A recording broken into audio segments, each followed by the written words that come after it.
स्वागत है आपका हमारे channel true crime story Hindi में। दर्शकों, हम यहाँ पर रोज क्राइम की सच्ची घटना लेकर आते हैं।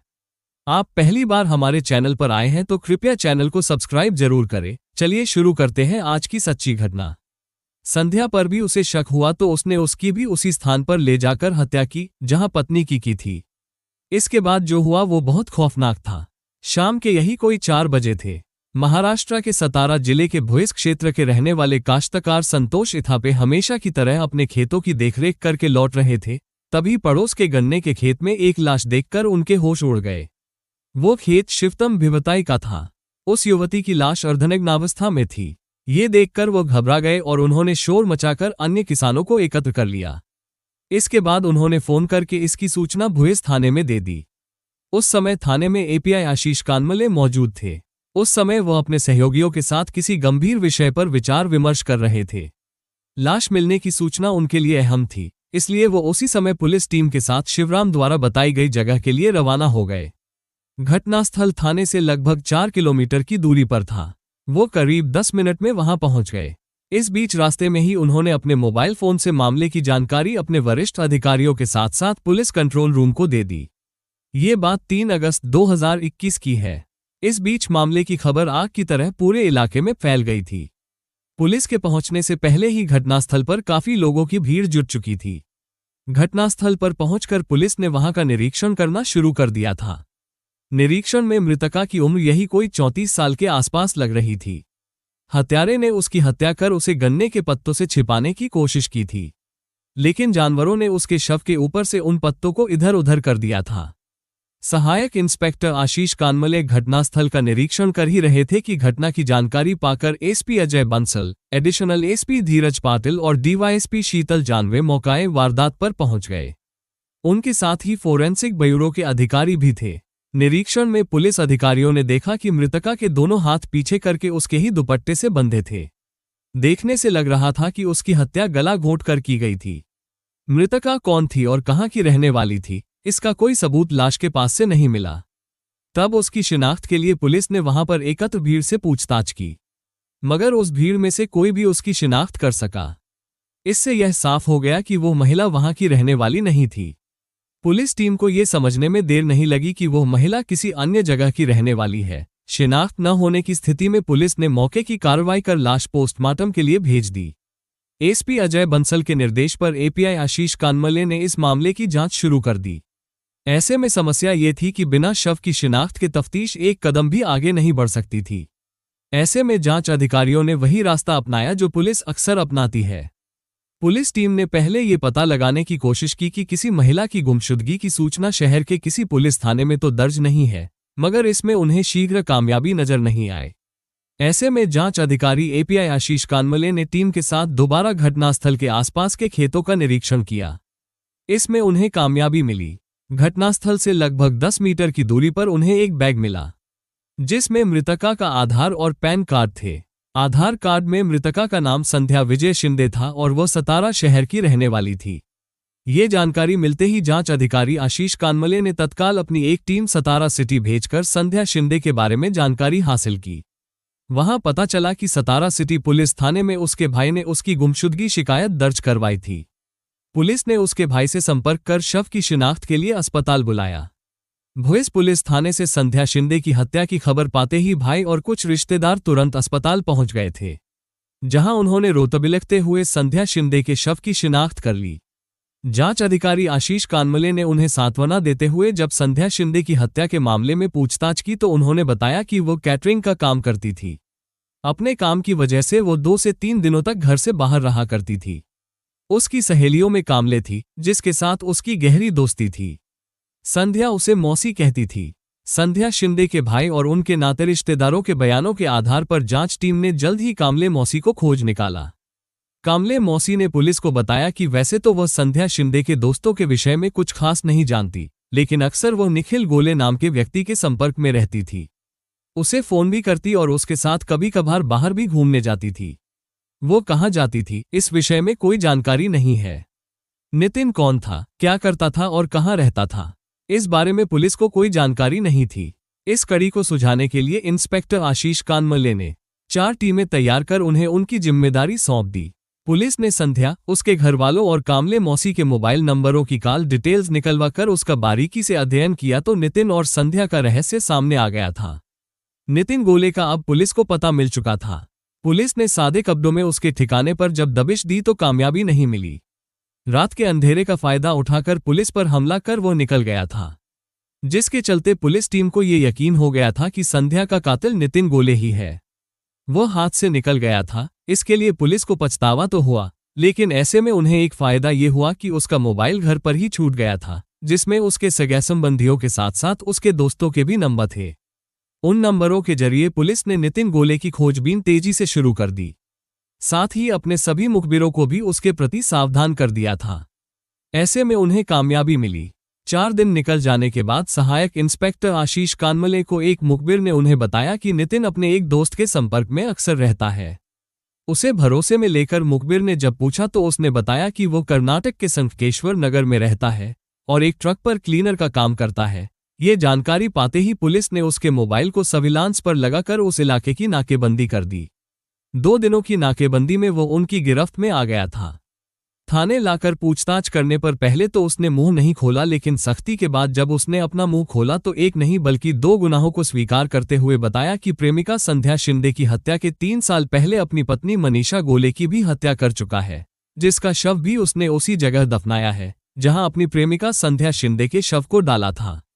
2 महिलाओं की हत्याओं के रहस्य को लेकर पुलिस टीम हैरान थी। वहीं दूसरे दिन जब समाचार पत्रों में ये खबर छपी तो इसे लेकर क्षेत्र में सनसनी फैल गई थी। सतारा जिले के तालुका वाई के सीरियल किलर संतोष पोल को वहां के लोग अभी भूले भी नहीं थे कि नितिन गोले के रूप में दूसरा हत्यारा उनके सामने आ गया था। 38 वर्षीय नितिन गोले महाराष्ट्र के जनपद सतारा का रहने वाला था। उसके पिता का नाम आनंद राव था। गांव में उनकी कुछ पुश्तैनी जमीन थी जिस पर वो काश्तकारी किया करते थे। परिवार छोटा था। परिवार में पति पत्नी के अलावा बेटा नितिन गोले था। इकलौती औलाद होने के नाते वह माता पिता का लाडला और दुलारा होने के साथ साथ महत्वाकांक्षी था। वो सेना में जाना चाहता था। उसका ये सपना साकार भी हुआ था। अपनी पढ़ाई लिखाई पूरी करने के बाद वो सेना में भर्ती हो गया। उसकी पहली पोस्टिंग आंध्र प्रदेश के बेलगांव में हुई थी, लेकिन 2 महीने बाद ही उसके सिर से देश सेवा का भूत उतर गया था। उसे सर्विस बोझ लगने लगी थी। सेना के नियमों का पालन न कर पाने की स्थिति में उसने नौकरी छोड़ दी और घर आकर अपनी काश्तकारी की देखरेख करने लगा था। मगर जल्द ही उसका मन काश्तकारी से भी ऊब गया और वह सतारा, लोनंद वाठार के रेलवे स्टेशनों पर जाकर हम्माली का काम करने लगा था। इस बीच परिवार वालों ने उसकी शादी मनीषा के साथ कर दी थी। मनीषा को अपनी पत्नी के रूप में पाकर नितिन गोले जितना खुश था, उतनी ही खुश मनीषा भी थी। शादी के कुछ दिन बाद ही वह अपने नए काम की तलाश में महाराष्ट्र के जनपद कोल्हापुर आ गया और MIDC परिसर की एक प्राइवेट कंपनी में सर्विस करने लगा था। कुछ दिनों बाद उसने अपनी पत्नी मनीषा को भी कोल्हापुर बुला करके उसी परिसर की कंपनी में उसकी भी नौकरी लगवा दी थी। समय अपनी गति से चल रहा था। पति पत्नी दोनों की कमाई से उनका दाम्पत्य जीवन अच्छी तरह चल रहा था। समय के साथ साथ वो 2 बच्चों का पिता बन गया। बच्चे जैसे जैसे बड़े हो रहे थे वैसे वैसे उनकी जिम्मेदारियां भी बढ़ती जा रही थीं, जिसे दोनों बखूबी निभा भी रहे थे। लेकिन एक कहावत है कि आदमी की फितरत कब और कैसे बदल जाए, इसे कोई नहीं जानता। यही नितिन गोले के साथ भी हुआ था। मनीषा के खुले विचार और चंचल स्वभाव नितिन गोले को जरा भी पसंद नहीं थे। उसका अपनी कंपनी के कर्मचारियों के साथ हंसना बोलना बिल्कुल ही पसंद नहीं था। मनीषा अपना काम जिस मेहनत और लगन से करती थी, उससे उसके बॉस और उसके कंपनी के कर्मचारियों से उसका मधुर व्यवहार था। उसका अपनी कंपनी के कर्मचारियों से बेझिझक और खुलकर बातें करना नितिन गोले के संदेह का कारण बन गया था, जो समय के साथ साथ एक क्रूर अपराध में बदल गया था। इसके लिए वो मनीषा को कई बार समझा भी चुका था, लेकिन मनीषा ने उस पर ध्यान नहीं दिया था। उसका कहना था कि वो जिस माहौल में काम करती है उसमें एक दूसरे के संपर्क में रहना ही पड़ता है, मगर नितिन गोले यह मानने को तैयार नहीं था। मनीषा के चरित्र को लेकर नितिन गोले का संदेह दिन प्रतिदिन गहरा ही होता जा रहा था, जिसे लेकर वह अक्सर मनीषा से उलझ जाता था। ऐसे में दोनों के बीच मारपीट तक की नौबत आ जाती थी। ऐसी स्थिति में वो कोल्हापुर की नौकरी छोड़कर मनीषा और बच्चों सहित अपने गांव में आकर रहने लगा था। गांव आने के बाद उसके बाद जो थोड़ी बहुत खेती थी उसी में वो गुजर बसर करने लगा था। बच्चों को स्कूल में डाल दिया था। सब कुछ ठीक ठाक चल रहा था, लेकिन नितिन गोले के मन में पत्नी के प्रति जन्मा संदेह का कीड़ा मरा नहीं था। वो अक्सर उस कीड़े को लेकर के मनीषा से उलझ जाता था। इसमें मनीषा भी पीछे नहीं रहती थी, वह भी उसे खरी खोटी सुना दिया करती थी, जिससे गुस्सा होकर नितिन गोले ने मनीषा के प्रति एक क्रूर फैसला ले लिया था। 1 मई 2021 मौका देखकर नितिन मनीषा को घुमाने के बहाने अपने तालुका से बाहर उस जगह पर लेकर गया जहां उसने अपनी प्रेमिका संध्या शिंदे को लेकर गया था। अंधेरे का फायदा उठाकर उसने मनीषा की हत्या कर गला घोट कर दी और उसी खेत के पास बहने वाले नाले में उसके शव को दफन कर घर लौट आया था। घर में तो उसने अपने बच्चों को ये समझा दिया था कि उसकी मां उन्हें छोड़कर कहीं चली गई है, लेकिन गांव और परिवार वालों की नज़र को वह क्या करता। उनके संदेह से बचने और अपने को सुरक्षित रखने के लिए वह वाई पुलिस थाने पहुंचा और वहां मनीषा की गुमशुदगी की शिकायत दर्ज करवा दी। गांव में उसने यह अफवाह फैला दी कि मनीषा अपने किसी यार के साथ भाग गई। गांव वाले तो मनीषा को भूल ही गए थे, पुलिस ने भी इसे गंभीरता से नहीं लिया। मामला ठंडे बस्ते में चला गया था। कुछ दिनों बाद गांव वालों की भी उससे सहानुभूति हो गई थी। सब कुछ सामान्य होने के बाद नितिन गोले को अपनी काश्तकारी से जो समय मिलता था वो सतारा और लोनंद रेलवे स्टेशन पर जाकर हम्माली कर लिया करता था। इससे उसका ऊपरी खर्चा निकल जाता। 30 वर्षीय संध्या शिंदे को नितिन गोले ने अपने एक दोस्त के यहाँ शादी समारोह में देखा था, जहां वो वेटर के रूप में आई थी। उसका सौंदर्य, उभरा यौवन और उसके स्वागत के हावभाव को देखकर वो उसका दीवाना हो गया था। समारोह में उसने उसके आसपास ही रहकर उससे बातचीत का सिलसिला बनाए रखा था और समारोह से निकला तो उसका मोबाइल नंबर ले लिया था। घर लौटने के बाद वो सो नहीं पाया। सारी रात करवटें बदलता रहा। वो जिस करवट सोने की कोशिश करता था उसी करवट संध्या शिंदे का मुस्कुराता हुआ चेहरा आकर उसके सामने खड़ा हो जाता था। किसी तरह रात तो बीत गई थी, लेकिन दिन पहाड़ जैसे लग रहा था। आखिरकार शाम होते होते उसने संध्या शिंदे को फोन लगा ही दिया। दूसरी तरफ से बिना किसी देर के संध्या शिंदे की मीठी आवाज आई, मानो वही बेकरारी संध्या शिंदे में भी थी जो नितिन गोले में थी। दोनों में कुछ समय तक औपचारिक बातें हुई और फिर दोनों ने मिलने का समय व स्थान तय किया। संध्या शिंदे सतारा सिटी की रहने वाली थी। उसके पति का नाम विजय शिंदे था। विजय शिंदे को शराब पीने की बुरी आदत थी। वो पहले तो कोई काम धंधा करता नहीं था और जब करता था तो कमाई का सारा पैसा अपने दोस्तों के साथ शराब की पार्टी में उड़ा दिया करता था, जिससे घर की आर्थिक स्थिति काफी खराब हो गई थी। ऐसे में उसके वैवाहिक जीवन और शारीरिक सुख की बात छोड़ो, रोटी का भी जुगाड़ संध्या शिंदे को ही करना पड़ता था। यही कारण था कि वो केटरिंग का काम करने लगी, जहां उसकी सारी आर्थिक स्थिति धीरे धीरे सुधर गई थी। दोनों के बीच मोबाइल से बात होने के बाद तय समय और स्थान पर पहुंच गए थे। दोनों ने एक दूसरे का स्वागत किया। कुछ देर पार्क में बैठकर बातें करने के बाद उन्होंने मॉल में जाकर शॉपिंग की, जिसका बिल नितिन गोले ने चुकाया। इस मुलाकात में पहले दोस्ती और फिर दोस्ती प्यार में बदल गई थी। प्यार हुआ तो उनकी मर्यादा भी टूट गई थी। एक बार जब मर्यादा टूटी तो फिर टूटती ही चली गई। अब जब भी उन्हें मौका मिलता वे दोनों एक दूसरे से दिल खोलकर मिलते जुलते और मौजमस्ती किया करते थे। 6 महीने के इस प्यार और दोस्ती में निखिल गोले को झटका तब लगा जब उसे यह मालूम पड़ा कि उसकी पत्नी मनीषा की ही तरह संध्या शिंदे का भी किसी और के साथ चक्कर चल रहा है। इस वजह से उसे संध्या शिंदे से भी नफरत हो गई और उसने उसका भी वही हाल किया जो अपनी पत्नी मनीषा का किया था। 1 अगस्त 2021 को आखिरकार उसे यह मौका मिल ही गया।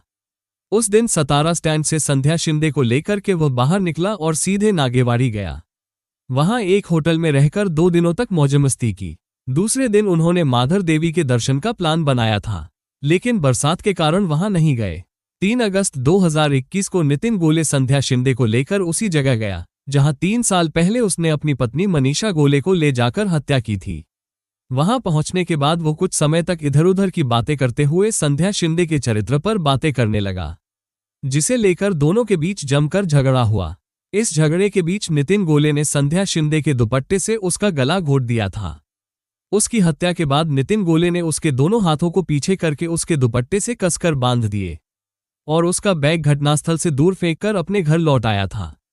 विस्तार से पूछताछ करने के बाद एपीआई आशीष कानमले ने नितिन गोले के खिलाफ भादवी की धारा 302 के अंतर्गत मुकदमा दर्ज कर घटनास्थल से उसकी पत्नी मनीषा गोले की अस्थियों को बरामद कर वो फोरेंसिक जांच के लिए भेज दी।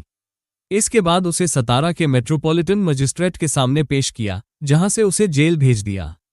आज वो सलाखों के पीछे है, लेकिन उसे अपने गुनाहों का जरा भी अफसोस नहीं है।